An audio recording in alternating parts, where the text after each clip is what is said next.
Hi అండి, welcome to my channel. ఈరోజు మీ అందరికీ నేను వేలూరు సిఎంసిలో సైకియాట్రిక్ డిపార్ట్మెంట్లో పిల్లలకి ఎలా ట్రీట్ చేస్తారో చెప్తాను. మేము వేలూరు సిఎంసి సైకియాట్రిక్ డిపార్ట్మెంట్కి వెళ్తున్నామండి. ఇక్కడి నుంచి మేము ట్రావెల్ చేస్తున్నాము, వేలూరుకి వచ్చాము. ఫస్ట్ ఏంటంటే Vellore main hospital separate, Vellore psychiatric department సపరేట్గా ఉంటుంది. ఇక్కడ ఎంటర్ అవుతున్నాం చూసారా, ఇది సైకియాట్రిక్ డిపార్ట్మెంట్ ఆఫ్ సైకియాట్రీ. ఇది వేలూరు మెయిన్ సిఎంసి హాస్పిటల్ నుండి 5 కిలోమీటర్స్ దూరంలో ఉంటుంది. బాగాయం పోలీస్ స్టేషన్ పక్కన అని అంటే వాళ్ళు తీసుకొచ్చి దింపుతారండి. ఇందులో చైల్డ్ సైకియాట్రిక్ లోపలికి వెళ్తే చైల్డ్ సైకియాట్రీ సపరేట్గా ఉంటుంది. మనం ఫస్ట్ వెళ్ళి మార్నింగ్ 8 కన్నా ముందే వస్తే ఇక్కడ ఓపీ తీసుకోవచ్చండి. ఆ రోజే అన్ని అనాలిసిస్, ప్రాబ్లం ఏంటి అన్నీ కనుక్కొని డాక్టర్ని మీట్ అయ్యి ఈవినింగ్ లోపల వెళ్ళిపోవచ్చు. ఇది మార్నింగ్ 8 to 5 వరకు వర్క్ అవుద్ది. ప్రతిరోజు ఉంటుంది.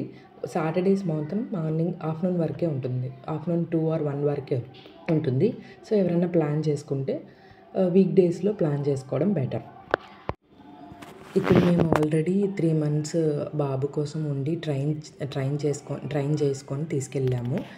ఇక్కడ ఉండడం వల్ల యూజ్ ఏంటంటే యాక్చువల్గా బాబుకి చాలా ప్రాబ్లం ఉంది, జెనెటిక్ ప్రాబ్లం ఉంది. దానికోసం మేము ఆటిజం ట్రీట్మెంట్ కోసం ఇక్కడికి వచ్చాము. వాళ్ళు 3 months స్టే చేయమని చెప్పారు. 3 months ఇక్కడ స్టే చేసిన తర్వాత బాబు యాక్చువల్గా స్పీచ్ స్టార్ట్ చేశాడు. ఎస్, నో అలా చిన్న చిన్న వర్డ్స్ అయితే స్టార్ట్ చేశాడు. మాకైతే యూస్ఫుల్ అనే అనిపించింది. కొంచెం హైపర్ యాక్టివ్ కూడా తగ్గారు. చాలామంది రివ్యూస్ ప్రకారం ఏంటంటే చాలామంది స్పీచ్ ఆటోమేటిక్గా వచ్చేయడము, వాళ్ళు చాలా తెలుసుకొని మనం ఇలాంటి పిల్లల్ని ఎలా ట్రీట్ చేయాలి, ఇంట్లో ఎలా నేర్పించాలనేది నేర్చుకుంటామండి ఇక్కడ. ఈ కారు వెనకాల ఉన్నాయి చూసారా, అవే రూమ్స్. మనం 3 months స్టే చేసేటట్టయితే అక్కడ ఆ రూమ్సే మనకి ఇస్తారనమాట. ఇందులో 2 ఉంటుంది, లో కాస్ట్, హై కాస్ట్ అనేసి. లో కాస్ట్కి వెళ్తే ఉపయోగం ఏంటంటే అక్కడ ఇదంతా సర్కిల్ లాగా ఉంటుంది. పిల్లలందరూ చాలామంది ఉంటారు. ఒక 20 rooms దాకా ఉంటుంది. రోజు ఈవినింగ్ తీసుకొచ్చి ఆడిపించడం అలా చేస్తారు. సో లో కాస్ట్కి వెళ్తే ఇక్కడికి వచ్చి మెయిన్ కాన్సెప్ట్ పిల్లలతో కలిసి ఆడిపించడం అనమాట. చాలా ఫాస్ట్గా రికవర్ అవుతారు ఈ లో కాస్ట్లో ఉండడం వల్ల. ఇది ఓపీ ప్రాసెస్ అనమాట. ఇక్కడ ఓపీ తీసుకొని వెయిట్ చేయాలి డాక్టర్ కోసము. సో మార్నింగ్ 8కి అలా ఓపీ తీసుకున్నాం అనుకోండి, డాక్టర్ ఎప్పుడు వస్తారు, ఏ టైంకి వస్తారు, మనం ఏ టైంకి వచ్చి మీట్ అవ్వాలని చెప్తారు.